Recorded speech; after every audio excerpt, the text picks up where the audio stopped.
is Megan. I grew up in a Christian family, so both my mum and dad were Christians. They believed in Jesus, and me and my three sisters went to church twice every Sunday. I always knew that there was a God and that Jesus had died on the cross. I was a bit of a naughty kid in school, but I thought, well, if I'm going to church, I'm okay.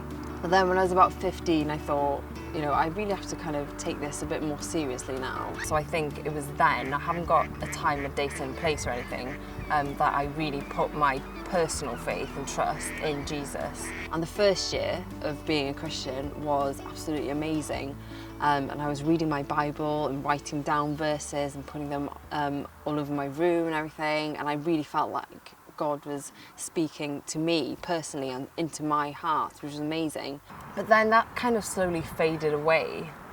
So by the time I was about 16, 17, other influences were coming into my life, and I thought, do you know what, I don't see the point of being a Christian anymore, because I want to do this, but God's saying, no, you shouldn't, you should do this. So to me, God was this kind of party pooper. So by the time I was 17, I'd really said to myself, I was still going to church just to kind of fight less with my parents.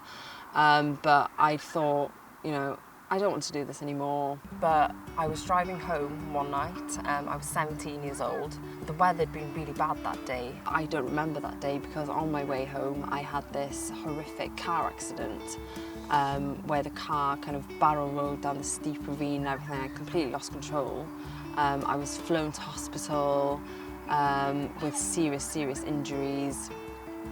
They didn't expect me to live, doctors didn't expect me to live. I don't remember anything for 7 weeks. I was in a coma for about 3 weeks. My parents had to come and say goodbye to me. They really did not expect me to live.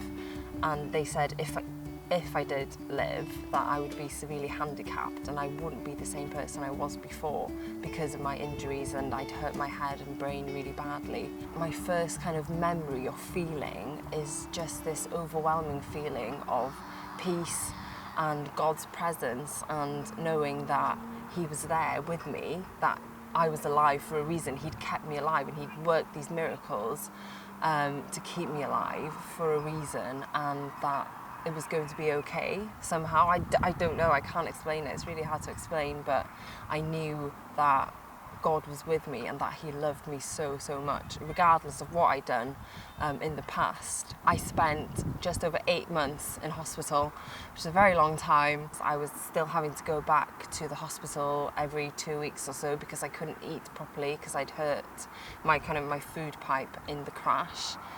So I was having to go back for operations, but things gradually did get better. I can eat now. I still have to drink after eating and stuff, after every mouthful, but compared to what it was, it's amazing. My relationship now with God has completely changed to what it was before. You know, before I was saying, you know, God's a party pooper wanting me to do this and I wanted to do that. That's completely gone now. I know that God loves me for who I am. He's got a purpose for me. He created me as me. He's given me gifts that I can now use to proclaim His glory and to share my story with other people. He has used this horrible situation to kind of bring hope to people and to show that He's still alive and still does miracles today.